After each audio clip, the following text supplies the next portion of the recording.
Hello everyone, welcome to this session about platform engineering. Today we're going to be discussing the role of telemetry.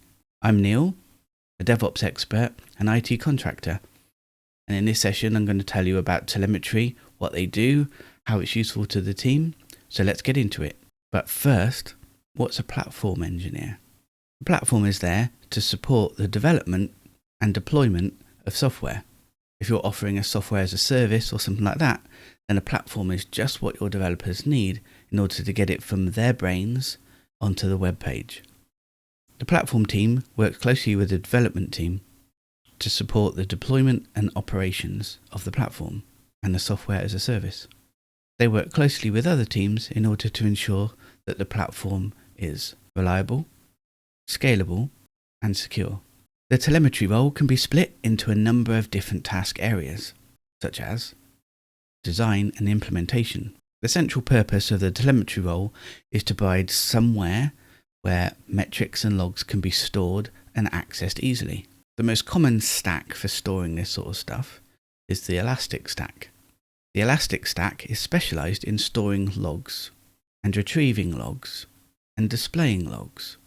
It used to be called ELK, Elastic for the database, L for the logging or log stash, and K for Kibana, the dashboards to be able to view those logs.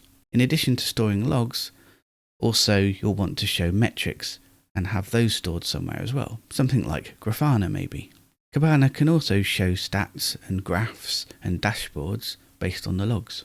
Working in collaboration with the infrastructure team, the telemetry role will ensure that those logs and statistics and metrics are gathered from the infrastructure and stored safely.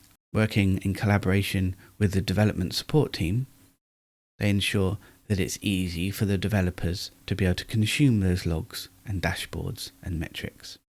And in the final piece of the design and implementation is alerts. You want to be able to specify thresholds in the data where if it's outside of those thresholds, somebody gets told about it, so remedial action can be taken. Automation.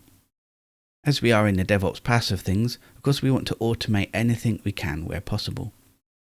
This includes the gathering of the statistics and the metrics and the logs, and making sure that they're in the right place, and everything else is up to date.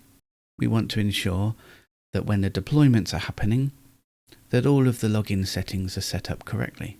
We also want to make sure that the system configures everything in place to capture the runtime logs too. And alerting, we want to ensure that the alerts are easy to configure somewhere and then the automation can set all of the dials correctly. Monitoring and maintenance. Just like the other roles in this series, the monitoring infrastructure itself also needs to be monitored. We're looking out for three things here. To make sure that it's working normally, to make sure that if any errors do occur, they're captured so they can be investigated and corrected, and alerting so that if we are running close to the wind on disk space or capacity, then we're alerted and we can rectify that in good time. It's also up to the telemetry role to keep everything up to date. We need to keep the latest software so that we've got the latest bugs and to ensure that the system is secure. Sometimes logs can be extra sensitive. They might contain logs about passwords and things, and we want to make sure that they're secure both from an external sense, but you also might have some redaction going on where they are scrubbed out as part of the process. Any breaches in security could put any other data at risk. Documentation. We want to offer a self-service to everybody else on the team. That includes the build and deploy people, the infrastructure people, and the developers. All of these guys are interested in storing their data somewhere, the logs specifically, and the metrics, so that they can track down faults when something goes wrong from the logs, and metrics so they can get alerted ahead of time when something needs attention. By providing quality documentation, those other roles can set up their own logging and their own alerts without interrupting the support guy. Of course, if they need support, then the telemetry role is there to help them too. So in conclusion, you can see that the telemetry role is quite varied. In many ways, it echoes the same structure as the other roles.